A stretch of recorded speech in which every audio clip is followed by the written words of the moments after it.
Welcome to Clear Minds. I always thought I was strong enough to beat this on my own. I figured if I just tried hard enough, if I just wanted it badly enough, my willpower would be enough to break free from addiction. I was wrong. For years, I was trapped in a cycle of trying and failing that almost broke me. I was fighting a war against myself with nothing but sheer determination, and I was losing badly.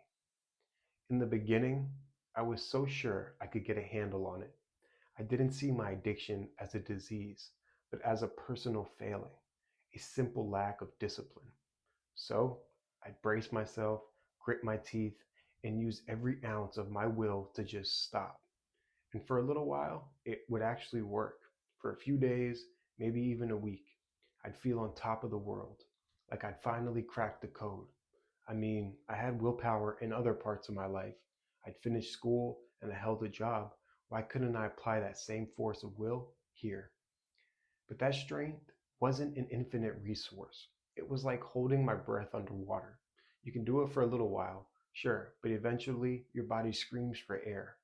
Every waking moment was spent resisting and fighting. That constant mental strain would just build and build until my resolve shattered, and I'd be right back where I started, drowning in an even deeper sense of shame. Every time I relapsed, the story I told myself got darker. It wasn't just about a lack of discipline anymore. It was proof that I was fundamentally weak, a failure. That's the one biggest lie addiction tells you, that you are the problem. Relying on willpower alone just shoves you deeper into isolation. You don't want to admit you're failing, so you hide it. You don't ask for help, and the shame just grows heavier in the silence. What I didn't understand then was that addiction had literally rewired my brain's reward and impulse control systems. It wasn't a fair fight. My own mind was telling me that things that sounded crazy, you can have just one, despite all the evidence to the contrary. I was trying to solve a complex neurobiological problem with brute force, and it was never going to work. The good news, which I also didn't know at the time, is that these brain changes aren't always permanent. The brain has incredible ability to heal and adapt in recovery. My rock bottom wasn't some big dramatic moment. The belief you have to lose everything to get better is a dangerous myth that stops many people from seeking help sooner. For me, it was a slow, grinding realization that I was completely and utterly defeated. It was the quiet moment after another failure, where the exhaustion was so total that there was no fight left in me. I finally got it. My best efforts and my strongest will were not enough. And in that moment of surrender, something new became possible. Think about it. When you believe willpower is the only answer, every slip up becomes a harsh judgment on your character. But what if it isn't about being strong enough?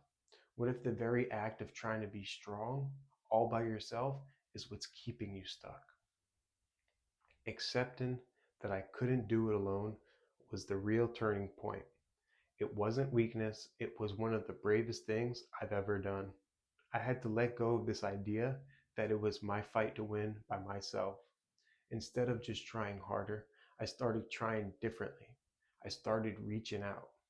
For me, that meant finding a support community and actually learning about addiction.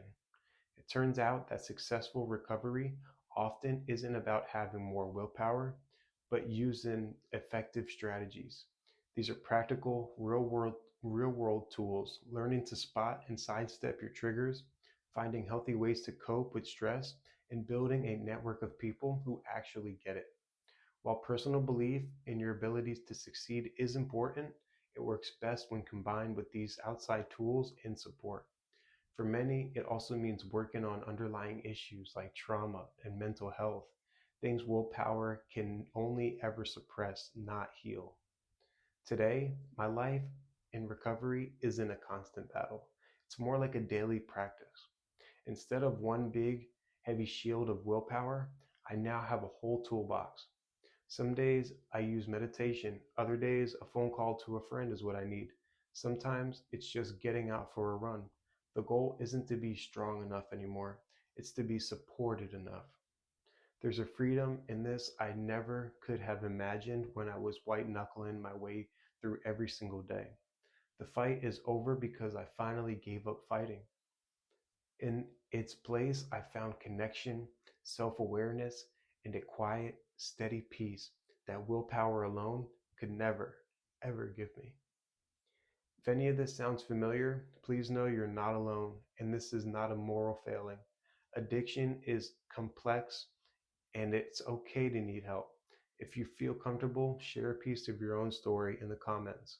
Our stories are powerful, and they can break through the isolation that addiction thrives on.